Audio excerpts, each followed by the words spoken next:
mwiriwe canke mwaramutse bivanye naho muherereye kandi tunabaye ikaze muri kino kiganiro cyo kuri uno munsi wa kabiri w'iyinga aho benshi bita lendi ni kwikenekerezo rya mbere ruheshi mwaka w'2020 tugiye rero kwiga ikiganiro musanzwe mumenyereye ngaha kuri televiziyo yanyu RTV Agakiza kandi musanzwe mukora kenshi namwe munakurikirana rero tugiye kuba turiko turigana namwe ikigwa kivuga kiti Yesaya, Hezekiya na Senakerubi. Rero imbere yuko tutera imbere muri kino kiganiro reka ndabasabe ngo mwicishe kufi dusenga Imana. Nyiri cyubahiro mu Imana umuyobozi mugira neza amutanga ubugingo izina ryawe ryubahwe. Tugushimira imbabazi zawe, tugushimira ukuntu ugira ubuntu bwinshi, tugushimira ukuntu wamutwitwararitse kandi no muri kano kanya ukaba ugiye kubana natwe muri kino cigwa no habwa icyubahiro. Reka rero ngibitakuva ko byose bikigwe kure maze ubushobozi bwawe bubane natwe abavuga n'abumviriza kugira ngo ijambo ryawe rikomeze kugira ukuba n'ubushobozi mu batwumva mu izina rya Yesu. Rero bakunzi bavukanyi bene data bashiki bacu namwe bavyeyi bacu mukurikirana iki kiganiro reka tubasabe kugira ngo igihe cyose ikiganiro nk'iki gitambutse ukaba wagirwa amahirwe yo kuja ku rubuga ngurukana bumenyi YouTube maze ugakurikirana iki cigwa igihe ugize ikibazo ico kibazo mu by'ukuri witwararike kukibaza hanyuma ucandike hajya mu makomantere canke munsi kugira ico uvuze ukibaza ico kibazo maze ico kibazo kiradufasha iyo tukibonye kugira ngo mu biganiro bikurikira ikiganiro kiba kirangiza iyinga kugira ngo twishyure ibibazo tuba twarabonye abantu babajije mu yinga hagati. Rero reka ndabasabe kugira ngo tubane muri iki cigwa.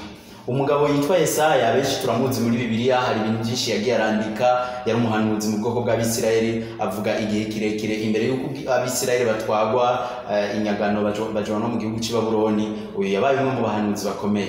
Bene Hezekiya babaye hari abahanuzi bavuze mu bwoko bw'Abisirayeli. Mu nyuma murabona ko Abisirayeli bamaze gutwagwa n'inyagano i Babuloni, uwitwa Daniel nawe yaraje arakora igikorwa cyo kuba umusavyi w'Imana kandi Imana yishimira yakunda. Rero Yesaya wavugishwa n'Imana Yesaya yanditse ibintu byinshi agenda arerekana amateka mwamwe y'abami abari baramubanjirije kandi akanereka no buhishuzi kuko nabamwe bazogenda barakurikirana.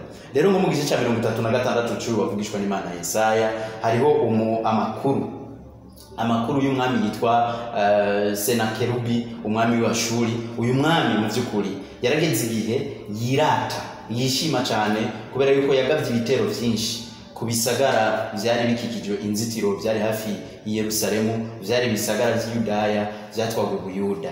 Mwibuke ko igihe umwami Salomo yaragiye gutanga ubwami bw'iyo bwigabuyemwo kubiri, uwitwa Yeroboamu na Rehobowamu bagabura ubwami. Rehobowamu atwara i Buyuda hepfo ariho n'igisagara cya Yerusalemu cari kiri, maze undi mwami asigaye Yeroboamu atwara haruguru Buyuda handi mu bindi bisagara byo haruguru. Ariko igihe kigeze umwami yitwa Senakerubi w'Ashuri agaba ibitero ku bisagara byari byegereye i Yerusalemu. Maze uyu mwami yakoze ibintu biboneka yuko ari bibi bisesema mu maso y'Imana. Atera ibisagara by'Abisirayeli arabarimbura arabatikiza, maze aca yigira gakomeye yigira gahambaye. Musomye mu gice cya 31 cy'igitabo cyo kuvugishwa n'Imana Yesaya igice cya 37 murantunga muzobonaho inkuru y'ukuntu uyu mwami yivuze amazina akishimiririza ininewe ati impapuro nyinshi, impapuro zavuga ibyo yagiye arakora n'ibyo yashitseko mu kwica no gusibya ibisagara byose by'Yudaya. Maze ikintu kidasanzwe tubona muri kino cigwa cyo kuri uno munsi, umwami yitwa Hezekiya yari umwami muzima mu by'ukuri yagiyeho ku ngoma y'Yudaya igihe umwami Hoseya yaramaze gutanga aja ko afise imyaka 25. Uyu mwami yabaye gukora ibintu bishimwa n'Imana mu maso yayo. Uyu rero yamye asenga kandi yerekana ubushobozi bw'Imana. Rero igihe yabona icete kimubwira ko kivuye kuri uyu mwami kimwereka ukuntu yagararije kubera yuko uyu mwami Hezekiya yarageze igihe aranka kuyoboka ubwami bw'Ashuri, ico gihe ari ubwami bw'abatwara, maze amaze kwanka kubukorera uyu mwami w'Ashuri Senakerubi arashavura amutuma k'intumwa. Amaze kumutuma kw'intumwa igihe uyu mwami Hezekiya yaramaze kumviza inkuru, ico yakoze ubwa mbere citonderwa yaciye aja ku mavi asenga Imana maze Imana iramwumvira. muzobona rero uwavugishwa n'Imana Yesaya agerageza gusubiramo isengesho ry'uyu Hezekiya. Hezekiya yasenze atakambira Imana yerekana ukuntu uyu mwami Senakerubi yagaye ubwoko bwa Bisirayeli, yabucokoye, yerekanye yuko atacu bumaze, n'Imana arayikengera, n'Imana arayisuzugura, maze Imana ikora igikorwa kidasanzwe. Ico muzosoma muri iki gice ca 37 mu mirongo ihereza nko ku mirongo ya 48 muzobona ukuntu umwami Imana yarungitse umumarayika araza atikiza ingabo z'Abashuri, maze aje aho zigandagaje bose arabarigita. Ico gihe yaramaze kubamara, abantu bose bazindutse mu gatondo babona ari imirambo gusiramikanze ngaho bishwe n'umumarayika avuye mu ijuru, kubera yuko gutakamba kwa Hezekiya kumviswe n'Imana. Imana yibuka umusavyi wayo Dawidi n'amasezerano yari yaramugiriye ku bwami bwiwe buzoba amahoro. Wibuke yuko ubwami bwiwe bwabayeho kandi Imana imwishimiye. Umuhungu we Salomo nawe arakurikira, nawe yagize igihe agasubira akagwa mu ntege nke, agakora ibyaha byinshi biboneka ko ari bibi mu maso y'Imana, mu kurongora abagore b'abanyamahanga n'ibindi byinshi. Ariko Imana yarashumushije ubwami bwa Dawidi kubera yuko Dawidi yari yarakoze ibintu biboneka ko ari byiza mu maso y'Imana. Maze Imana yibutse mu masezerano niko gukora igikorwa kidasanzwe, ituma umumarayika wayo arigita ingabo z'Abashuri, maze igihugu c'Imana kibimpore, izina ry'Imana rihabwa icubahiro. Muri iki cigwa turabonamo ibintu bidasanzwe. Umukristo aba mu ntambara zidasanzwe, aba mu ntambara zikomeye, twama tugwana n'ivyo duhura navyo, twama mu bibazo bitandukanye, ariko igihe cyose twumvise inkuru zicana ivuga, igihe twumvise inkuru ziteye ubwoba, mbega uwo twirukira ubwa mbere, mbega uwo dutabaza ninde? Murabeze ko yamaze kumva yuko umwami amuteye, kandi uwo mwami yanesheje ibindi bisagara, nawe yari mugira ubwoba, agateguka akavuga ati nanje rwanje rurashitse. Ariko yatakambiye Imana, aririra Imana ya basekuru, yibuka ivyo Imana yamugiriye. Natwe dufise ibimenyamenya byinshi, dufise basokuru batubanjirije mu byo kwizera. Imana twabonye kenshi ukuntu yagiye batabara, ibagirira neza, igenda na nabo ibagirira neza. Mwibuke amajambo aboneka mu gitabo c'Abami mu gice ca mbere, mu gice ca gatatu, igitabo ca mbere c'Abami mu gice ca gatatu, amajambo umusavyi w'Imana Salomo yavuze ku Mana umurongo w'8 w'ico gice. Igihe Imana yari mubajije ngo asabe icyo agomba cyose, yavuze ati wagendanye na data cyane umugirira neza, none kubw'ivyo ndagusabye kugira ngo umpangaze umubwenge, nze mbashe gutwara ubwoko bwawe neza, ndabucira imanza zibereye. Mwumva ikintu yasabye mu kugisaba, yatanguriye ku majambo avuga ngo wagendanye na data igihe yagendera mu nzira zawe akugororokeye, umugirira neza cyane. Ntiyavuze neza gusa, ahubwo yarengeje ko ngo neza cyane. Natwe turazi ivyo Imana yagira kora, igirira abatubanjirije imbere, igirira neza abantu benshi, yagiriye neza bayigamburukiye kandi bayizeye.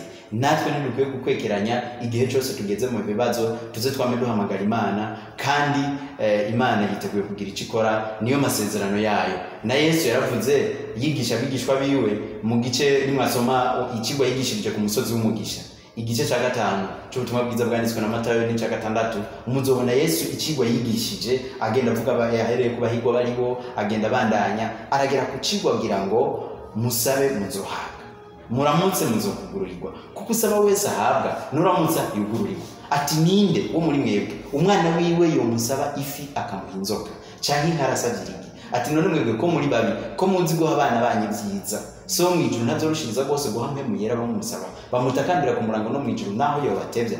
Ico dukwiye kwizera nuko Imana yiteguye iminsi yose kutugirira neza no kutwishura ivyo tuzoba turiko turayisaba. Ico guteba, ico kubona amasezerano y'Imana umenga agiye guteba, ico kubona Imana hari ikidakoze mu gihe wavyifuza, Imana iriko irategura inzira ziyoroheje kandi inzira nziza, kubera yuko Imana nikora nkuko Satani akora, Imana nikora nkuko abo mwisi bakora.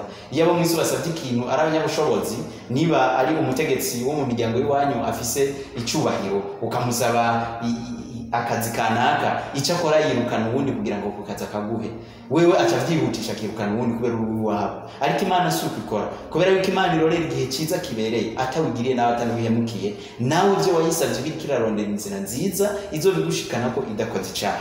Rero ibi bitubera ikigwa gikomeye. Yesu mwibuke kandi muri Luka mu gice ca 18 yigishije abantu gusenga babwira ngo ntimuze mucogore, abasigurira umugani umugore w'umupfakazi yagiye ku mucamanza atatinya Imana, atagira no gusoni na duke. Uyu mugore w'umupfakazi yama ku ruzitiro ku rupangu rw'uyu muntu, yama imisi yose amutakambira, amwereka yuko urubanza rwe akwiye kurukurikirana. Haragera igihe amucira urubanza, aravuga ati kugira ngo uyu mutamakazi ndamwikure, ndamwirukana mvira amucira urubanza rumukiza maze umutamakazi mu by'ukuri biraboneka yuko yagize iherezo giza ku by'urubanza rw'iyo.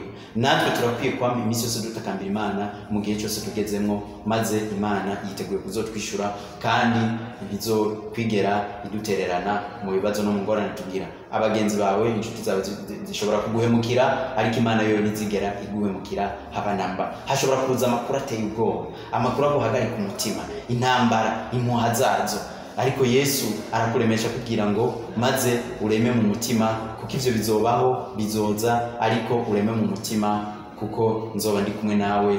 Aya n'amajambo Imana yagira avuga, yaranayabwiwe n'uwitwa Yosuwa mu gice cya 9 ati hazoza ibikomeye cyane, ati ariko intambara zizovugwa, impuha zizovugwa, guca umutima bizoza byinshi, ariko uko nabanye na Mose nzobana nawe. Imana uko yabanye na basokuruza izobana natwe. Imana uko yabanye na Hezekiya natwe yiteguye kubana natwe mu byo ducamo, mu bitugora, mu bitubera intambamyi. Ivyo byose Imana yiteguye kutubera inyishu muri byose igihe tuyizeye kandi tukayisenga na ntaryo dufite ibyizigiro yuko Imana izodutabara.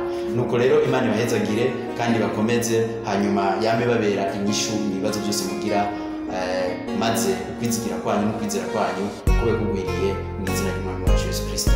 Reka rero mbere yuko dusezerana ndababwire ko mwari kumwe mwene so Misago Ponsier mw'ishengero ry'Abadventiste munsi w'ibindi bya Kanyosha. Rero iki cigwa ndabasabe kugira ngo mujyanane ku byumviro mukirabe, kandi mumaze kukiraba mugire muje kuri ahantu handitse sabone, mwemeze namwe muzoze murabikurikirana kugira ngo igihe ikigwa cyose kije mubashe kubibona, maze hari akantu kagakegera ku ruhande nako tugenda mugafyondeko kugira ngo bikundike uze wamubona ivyigwa uko ikigwa cyose gishesha kije. Rero Imana ibakomeze kandi bahezagire. Reka rero turagize n'isengesho. Nyine icubahiro mu Imana nyine imbabazi nyinshi, wabanye na basokuruza ugenda bagirira neza, wabanye na Hezekiya, wabanye na Mose, wabanye na Yosuwa, wabanye n'abagiye bose bakugororokera bagendeye imbere yawe, wabanye na Dawidi. Natwe witeguye kubana natwe igihe tuzogira kwizera kuvuye kuri wewe. Reka rero tugusabe kugira ngo ukomeze kandi utere kwizera, maze muri iyi ntambara y'urugendo ruri hagati y'icyiza n'ikibi utugwanirire, urwanire ku ruhande rwacu, maze kuherezo ry'urugendo natwe tuzoturangiza amahoro nk'uko Pawulo yabivuze, urugendo rwacu ruze rurangira amahoro. Tuvyambaje twizeye kugiye kubitukorera mu izina ry'Umwami wacu Yesu Kristo.